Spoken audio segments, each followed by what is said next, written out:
Continuando con el curso de JavaScript, en esta oportunidad vamos a ver el atributo del elemento. Mi nombre es Stanley Lima, comenzamos. Bueno, anteriormente hemos visto que el elemento o etiqueta tiene diferentes atributos. Por ejemplo, el elemento input tiene el atributo type, ID, class, name y puede tener más atributos todavía. En este caso vamos a acceder a la información que tiene este elemento de sus atributos por medio de la propiedad attributes. Para eso vamos a abrir la carpetita de proyecto, el archivo index.html y dentro de la etiqueta body vamos a insertar el elemento input. Aquí le vamos a insertar dos atributos, por ejemplo type con el valor date para que sea de fecha y un ID, un identificador con el nombre E1. Muy bien, no estamos inventando este valor. Ahora vamos a insertar código JavaScript y siempre en este caso debería de estar en la parte final del body, en esta parte de acá. Script y ahí está. Ejecutamos la carpetita de proyecto y podemos observar el elemento input que es de tipo fecha. Muy bien. Ahora vamos a hacer selección del elemento, en este caso con document.getElementById. Y aquí vamos a colocar E1.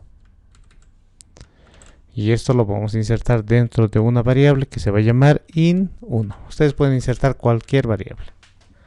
Una vez que ya tenemos seleccionado este elemento, vamos a ingresar a la información de sus atributos. Por ejemplo, yo puedo decir in1 punto, y en aquí ya podríamos acceder a la información de la cantidad de atributos con estas propiedades. En este caso, la palabra attributes hace referencia a un vector. Muy bien. El vector que almacena toda la información de cada atributo. Y si accedemos a la propiedad length de este vector, vamos a acceder a la cantidad de atributos que tiene almacenado. En sí, esto nos va a devolver un valor entero. Yo lo voy a insertar en la variable r. Y esa R vamos a mostrarlo después en un mensajito. Muy bien, de esta forma. Guardamos y actualizamos. Y ahí tenemos el número 2, que significa que tenemos dos atributos.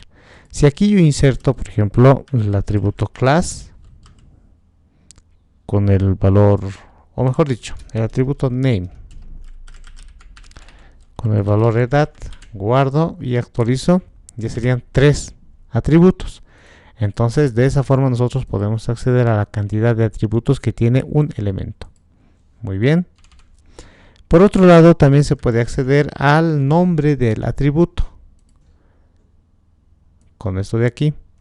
Como les dije que attributes es un vector, podemos acceder también al nombre de un atributo. Por ejemplo, del atributo 0, que vendría a ser type. Y el nombre sería type.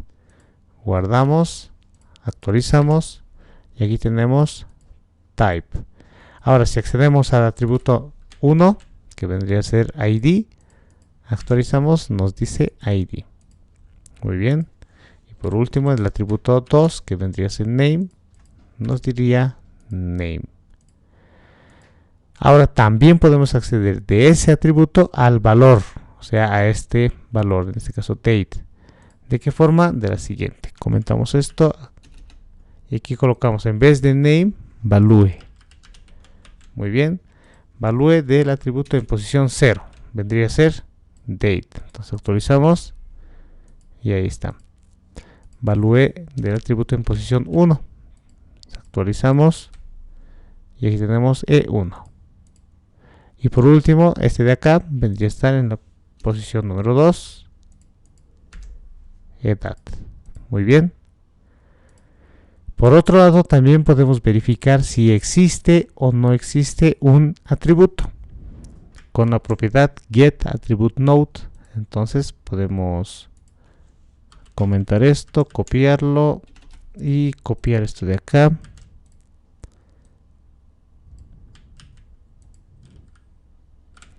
De esta forma.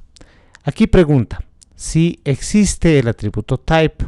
Si existe, va a devolver un true. Miren, guardamos y actualizamos. Aquí nos dice si existe con un true. Ahora podemos preguntar también si existe name. En este caso, como si existe name, nos va a devolver otro true. Prácticamente lo que va a hacer es devolvernos un valor booleano. Muy bien, sí o sí un valor booleano va a devolver. Ahora también podemos preguntar si existe el atributo, pero en este caso ya nos devuelve el valor.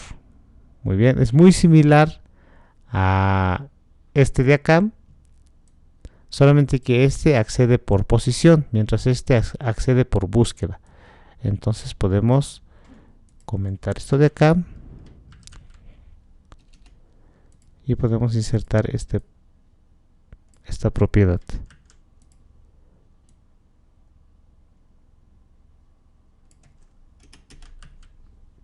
Ahí está. Como si existe type, nos va a devolver su valor que sería date. Actualizamos y ahí dice date. Ahora si entramos a id, por ejemplo, nos va a devolver 1. Muy bien, pero en este caso estamos accediendo por nombre del atributo. Nos devuelve su valor. Entonces eso también podemos hacer. Y por último, se puede insertar clases. Para eso voy a crear dentro de height unas pequeñas clases. Style, usamos esto que no es tan importante. Y aquí vamos a crear dos clases. La primera clase se va a llamar pato. Y la segunda clase se va a llamar león. Bien. La primera clase va a tener el borde rojo. Border red. Muy bien. Y la segunda va a tener el fondo amarillo. Background color yellow. De esta forma. Ahora, podemos agarrar este método, se podría decir, que va a hacer que al in1, que vendría a ser el elemento, le insertemos la clase pato. Miren, aquí dice adherir a su lista de clases la clase pato, que ya tenemos definido aquí. Así lo que va a hacer es darle un borde rojo. Actualizamos y ahí tenemos el borde rojo. Pero aquí mismo, con código JavaScript, podemos añadir una segunda clase. Muy bien. En este caso yo puedo insertar león aquí. O sea, ya va a insertar con esta clase pato y con esta clase león. Entonces va a ser afectado por dos clases prácticamente. Actualizamos y ahí tenemos borde rojo con el fondo amarillo. Ahora, si no afectamos con pato, solamente tendríamos el fondo de color amarillo. Entonces, de esa forma también podemos cambiar las clases mediante código JavaScript. ¿Ok? Bueno, de esa forma se puede acceder a los elementos, o mejor dicho, a la información de atributos de un elemento.